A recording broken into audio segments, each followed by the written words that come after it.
YouTube channel of Create Your Network. सबसे पहले तो दोस्तों आप लोगों ने वेस्टिज ज्वाइन करने का जो डिसीजन लिया है उसके लिए बहुत बहुत बधाई हो, क्योंकि कहते हैं कि 1 मिनट में ज़िंदगी तो नहीं बदलती, लेकिन 1 मिनट में लिया गया आपका एक डिसीजन आपकी ज़िंदगी ज़रूर बदल सकता है। इसलिए आप लोग बधाई के पात्र हो। मैं आपका एक बार फिर से स्वागत करता हूँ इस टॉपिक के साथ कि वेस्टिज के अंदर शुरुआत कैसे की जाए, जो बहुत ही महत्वपूर्ण और दुनिया का महान और खूबसूरत बिजनेस मॉड्यूल है। क्योंकि जितने लोग इस बिज़नेस में शामिल होते हैं, जब उन्होंने देखा होता है हमारा बिजनेस प्लान, जब उन्होंने सुना होता है उन लोगों के बारे में जो इस बिज़नेस में सफलता पा चुके हैं, जब वो मिले होते हैं या उन्होंने सुना होता है उन लोगों के बारे में जिन्होंने हमारी प्रोडक्ट्स का फ़ायदा उठाया और सफल हुए, यही सब चीज़ें हैं जो लोगों को वेस्टिज के बिज़नेस के जुड़ने के लिए एनकरेज करती है। और जब वो जुड़ जाते हैं तो उनके मन में काफ़ी सवाल होते हैं, और स्वाभाविक है ऐसे सवाल होने ही चाहिए। काफ़ी सारे सवाल हैं जो डिस्ट्रीब्यूटर्स के मन में आते रहते हैं, हमें भी आते थे कि मैं शुरुआत कैसे करूं, कहां से करूं, शुरुआत किसके साथ करूं। शुरुआत कैसे करूं का मतलब कि मैं प्रोडक्ट्स के ऊपर ज़्यादा ध्यान दूं, कि प्रोडक्ट्स बेचूं, या अपना नेटवर्क बनाने में ज़्यादा ध्यान दूं। और कहां से शुरुआत करूं, अपने घर से शुरुआत करूं, अपने रिश्तेदारों से, फ्रेंड्स से, कलीग्स से, क्लासमेट्स से, किससे शुरुआत करूं। इसके साथ एक बहुत अहम सवाल भी आता है कि मैं किसके साथ शुरुआत करूं। यानी कि मैं अगर अपनी जान पहचान के लोगों से या रिश्तेदारों से इसके बारे में बात करूं तो वो एक गलत धारणा करके मुझे डिस्करेज ना कर दे कि क्या ये छोटा सा काम लेके बैठ गए हो तुम। लास्ट में बट नॉट द लीस्ट, एक और सवाल जो डिस्ट्रीब्यूटर्स के मन में आता है वो ये है कि मैं ये शुरुआत कब करूँ, अभी करूँ, कल करूँ, या जब मेरा अपलाइन तैयार रहेगा तब करूँ। दोस्तों, ऐसे बहुत सारे सवाल वेस्टिज से जुड़ने के बाद डिस्ट्रीब्यूटर्स के मन में आते हैं।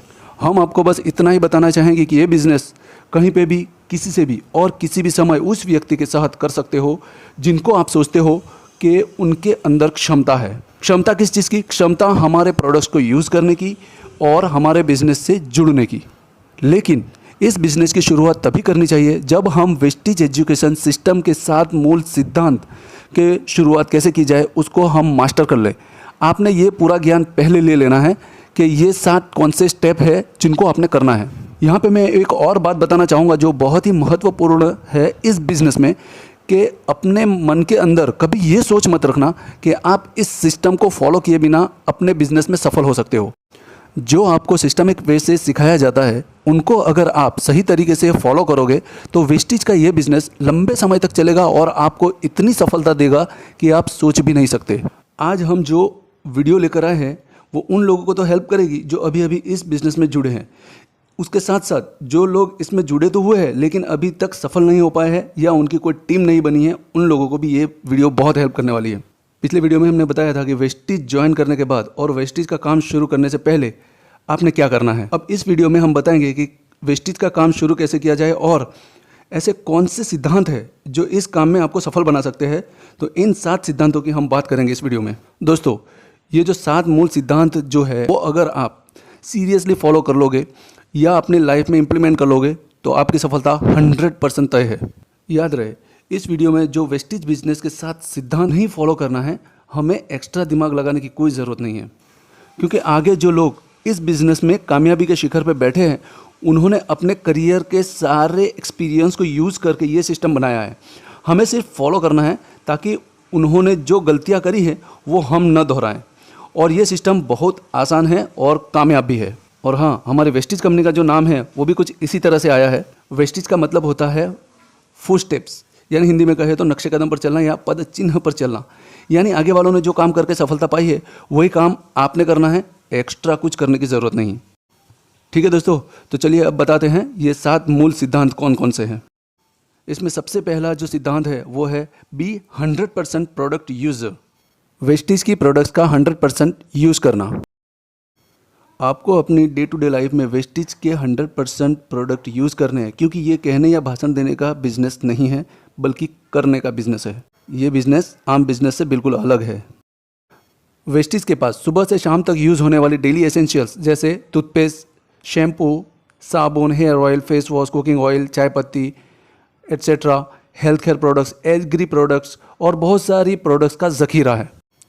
तो हमें निश्चय करना होगा कि जो भी प्रोडक्ट्स वेस्टिज में उपलब्ध है वो मुझे यूज़ करना ही है। अगर आप ही यूज़ नहीं करोगे तो दूसरों को कैसे बताओगे। आप यूज़ करोगे तब आपको उसकी क्वालिटी का एहसास होगा और आप जब दूसरों को बताओगे तो उसमें एक अलग आत्मविश्वास होगा और लोग आप पे जल्दी भरोसा करेंगे और आपसे जुड़ेंगे और आपका बिजनेस तेज़ी से बढ़ेगा। इसलिए हमें वेस्टेज की ही प्रोडक्ट यूज़ करनी चाहिए, ठीक है।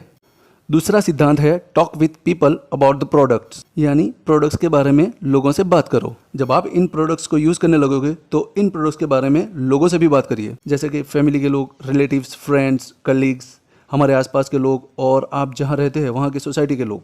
इन सब से आप प्रोडक्ट्स के बारे में बात करिए। अनजान लोगों से भी बात की जा सकती है। ये काम तो हम बचपन से करते ही आ रहे हैं। जब भी हम कोई शॉपिंग करके आते हैं, नया मोबाइल ले लिया या नए कपड़े खरीद लिए या कोई नई चीज़ खरीद ली, तो हम आसपास के लोगों को या अपने दोस्तों को ज़रूर बताते हैं। यही चीज़ तो हमें करनी है यहाँ पे। लेकिन पहले आपको इसका कोई फ़ायदा नहीं मिलता था, अब यहाँ पे आपको फ़ायदा मिलेगा। अब तीसरा सिद्धांत है मेक अ लिस्ट बनाइए। ये बिज़नेस की जब भी आप शुरुआत करोगे तो आपने कम से कम 100 लोगों की एक लिस्ट बनानी है और इस लिस्ट में नए नए लोगों को ऐड करते जाना है। तो लिस्ट कैसे बनानी है या नए नए लोगों को जोड़ना कैसे है, इसके लिए एक सिंपल फार्मूला है और वो फार्मूला है फ्रेंड्स। यानी आप अपने फ्रेंड्स और रिलेटिव्स को इस बिज़नेस में शामिल कर सकते हो। आई फॉर इंस्टीट्यूशंस, जो लोग आपके साथ में कॉलेज में पढ़ते हैं या आपके साथ में पहले पढ़ते थे, उन लोगों को आप इस बिज़नेस में शामिल कर सकते हो। ई फॉर एम्प्लॉयज़, यानी जो लोग आपके साथ में जॉब कर रहे हैं या पिछली कंपनी में आपके साथ में जॉब कर रहे थे, उन लोगों को भी आप इस बिज़नेस में शामिल कर सकते हो। हम जहाँ रहते हैं वहाँ आस पड़ोस के लोगों को इस बिज़नेस के बारे में बता सकते हो।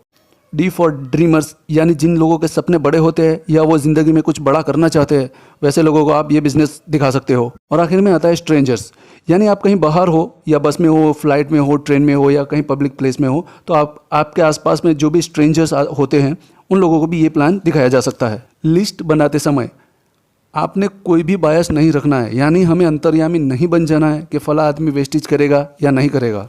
शीला तो करेगी ही नहीं, इकबाल तो बहुत बिजी आदमी है, मनोज तो आगे ऐसा काम कर चुका है कुछ, हाँ रौनक ऐसा कुछ कर सकता है। ऐसी अवधारणा से बचे और निरपेक्ष होकर अपनी लिस्ट बनाएं। किसी को भी प्रीजज नहीं करना है, सबको हमने इनवाइट करना है। इसलिए चौथा जो स्टेप आता है वो है इनविटेशन। अब जिन लोगों की आपने लिस्ट बनाई है, जाहिर है उन लोगों से आप परिचित होते हो, उनको 1 बाय 1 इनवाइट करना शुरू कर दो। अगर कोई जॉब करता है तो उसे एक्स्ट्रा इनकम अपॉर्चुनिटी कहकर इनवाइट कर सकते हो। अगर कोई स्टूडेंट है तो उसे पार्ट टाइम अर्निंग अपॉर्चुनिटी बोलकर इनवाइट कर सकते हो। अगर कोई बिजनेसमैन है या कोई दुकानदार है तो उसे एक बिजनेस अपॉर्चुनिटी बोलकर इनवाइट कर सकते हो। अगर कोई सेल्फ एम्प्लॉयड पर्सन है तो उसे ई कॉमर्स बिजनेस अपॉर्चुनिटी बोल के इन्वाइट कर सकते हो। और अगर कोई हाउस वाइफ है तो आप उन्हें कंज्यूमर एम्पावरमेंट या वुमन एम्पावरमेंट अपॉर्चुनिटी बोल के इन्वाइट कर सकते हो। इसलिए इन्विटेशन पर्सन टू पर्सन अलग अलग हो सकते हैं और वैसे भी ये सारी अपॉर्चुनिटीज़ वेस्टेज प्रोवाइड कराता ही है। पांचवा स्टेप मीटिंग करना है। अब मीटिंग 3 तरह की होती है। एक होती है 1-to-1 मीटिंग। जब आप किसी को वेस्टेज के बारे में इन्विटेशन देते हो तो या तो आप उन्हें अपने घर बुला सकते हो या उनके घर जा सकते हो या बाहर किसी अच्छी जगह मीटिंग करके वेस्टेज के बिजनेस प्लान को समझा सकते हो। उसे 1-to-1 मीटिंग कहते हैं। 1-to-1 मीटिंग से आपका कॉन्फिडेंस और कम्युनिकेशन स्किल्स काफ़ी बढ़ जाते हैं, इसलिए शुरुआत में ज़्यादा से ज़्यादा 1-to-1 मीटिंग अरेंज करनी चाहिए। दूसरी होती है हाउस मीटिंग। इसमें क्या होता है, आप अपने दोस्तों को या रिश्तेदारों को अपने घर इन्वाइट करते हो और सबको एक साथ वेस्टेज का बिजनेस प्लान समझाते हो। जितनी ज़्यादा हाउस मीटिंग करोगे उतनी ही ज़्यादा लोग आपके बिजनेस में जुड़ते जाएंगे। और तीसरे टाइप की जो मीटिंग होती है वो बिल्ड मीटिंग्स या सेमिनार्स होते हैं। ये सेमिनार्स कंपनी द्वारा अरेंज किए जाते हैं। इस मीटिंग में बड़े बड़े लीडर्स और अचीवर्स आते हैं और अपनी कामयाबी की कहानियाँ बताते हैं और हमारा मोटिवेशन बढ़ाते हैं। ऐसे सेमिनार्स में आप जितने लोगों को लेकर जाओगे उतना आपका बिजनेस तेज़ी से बढ़ेगा। इसमें डिस्ट्रीब्यूटर्स एक दूसरे को जान पाते हैं और आसपास के लोगों को मिल पाते हैं और वो कितने आगे जा रहे हैं ये देख के इंस्पायर भी हो सकते हैं। छठा स्टेप टीम वर्क का है। नेटवर्क मार्केटिंग लोगों द्वारा किया जाने वाला बिजनेस है। ये बिजनेस आप अगर सफलतापूर्वक करना चाहते हैं तो आपको टीम वर्क से काम करना पड़ेगा, जिसमें आपने अपने डाउनलाइन को भी साथ में लेकर चलना है।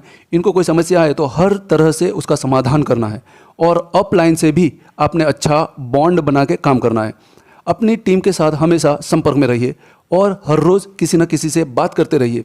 नए अपडेट या नया वीडियो आ जाए तो फ़ौरन टीम से शेयर करिए। हर 8 से 10 दिन में अपनी टीम की एक मीटिंग बुलाएं और उसमें अपने अपलाइन को भी शामिल कीजिए। यहाँ पे आप अपनी जो भी प्रॉब्लम्स है वो अपलाइन को शेयर कीजिए और जो डाउनलाइन की प्रॉब्लम्स है उसे सॉल्व करके उन्हें भी मोटिवेट करते रहिए। इस तरह से आप एक ऑर्गेनाइज्ड वे में काम कर सकते हैं। मीटिंग्स अगर फिजिकली पॉसिबल नहीं है तो जूम या कॉन्फ्रेंस से भी कर सकते हैं। समय समय पर आप अपने डाउनलाइन का फॉलोअप लेते रहिए। अगर उन्हें कोई ट्रेनिंग की ज़रूरत है तो ट्रेनिंग प्रोवाइड कराइए। इस तरह टीम वर्क में काम करने से हर किसी को फ़ायदा होता है। और सातवां और आखिरी स्टेप है फॉलोअप का। फॉलोअप दो प्रकार के लोगों के साथ होता है, एक अपनी टीम के साथ और दूसरा उन लोगों के साथ जिन लोगों ने आपके बिजनेस को जान तो लिया है पर ज्वाइनिंग के लिए अभी श्योर नहीं है। क्योंकि जब आप मीटिंग करते हैं तो कुछ लोग ज्वाइन हो जाते हैं और कुछ लोग बोलते हैं कि मैं बाद में सोच के बताऊंगा। तो ऐसे लोगों से भी आपको फॉलोअप रखना होगा। जैसे कि उनको बिजनेस के बारे में या प्रोडक्ट्स के बारे में कोई डाउट है तो उसे क्लियर करना चाहिए और उन्हें आप समय समय पर कंपनी रिलेटेड अपडेट सेंड कर सकते हैं। किसी लीडर्स की सक्सेस स्टोरी उन्हें सेंड कर सकते हैं। प्रोडक्ट्स के रिव्यूज़ आप उनको सेंड कर सकते हैं। इस तरह आप उनके टच में रह सकते हैं। और अगर कोई ऐसा व्यक्ति है जो इस बिज़नेस को नहीं करना चाहता लेकिन प्रोडक्ट यूज़ करने के बाद उसे प्रोडक्ट अच्छे लगते हैं तो उन्हें वेस्टीज की और ज़्यादा प्रोडक्ट्स के बारे में बताएं और कंपनी के कंज्यूमर एम्पावरमेंट प्रोग्राम को समझाएं। उन्हें कंपनी की कंसिस्टेंसी ऑफर और मंथली ऑफर के बारे में भी बता सकते हैं जिससे कि वो एक अच्छा कंज्यूमर बन सके। नेटवर्क मार्केटिंग में एक सिंपल फंडा अपनाया जाता है, अपने अपलाइन से सीखिए और डाउनलाइन को सिखाइए। क्योंकि नेटवर्क मार्केटिंग डुप्लीकेशन का ही सिस्टम है। जो हमारे अपलाइन ने किया वही हमें भी करना है और डाउनलाइन को भी वही करने के लिए प्रेरित करना है। तो ये 7 सिंपल स्टेप्स ही है जिनको करके हमारे अपलाइन सफल हुए हैं और आपने भी वही स्टेप्स फॉलो करना है। ये 7 स्टेप्स आपने रोज़ करना है जो आपको वेस्टीज की 9 प्रकार की इनकम दिलाएंगे। अगर ये वीडियो आपको अच्छा लगा हो तो इसे आगे ज़रूर शेयर कीजिएगा, स्पेशली आपके हर डाउनलाइन को ये बताते हुए कि वो कौन से 7 स्टेप्स हैं जिन्हें वेस्टीज बिजनेस में फॉलो करने हैं अगर सफलता हासिल करनी है तो दोस्तों आज के इस वीडियो में बस इतना ही। मिलते हैं फिर नई जानकारियों के साथ, तब तक के लिए जय हिंद। वेस्टेज और नेटवर्क मार्केटिंग संबंधित ज्यादा जानकारी के लिए हमारे इस चैनल को सब्सक्राइब करना और बेल आइकॉन को दबाना न भूलें। वीडियो देखने के लिए बहुत बहुत धन्यवाद।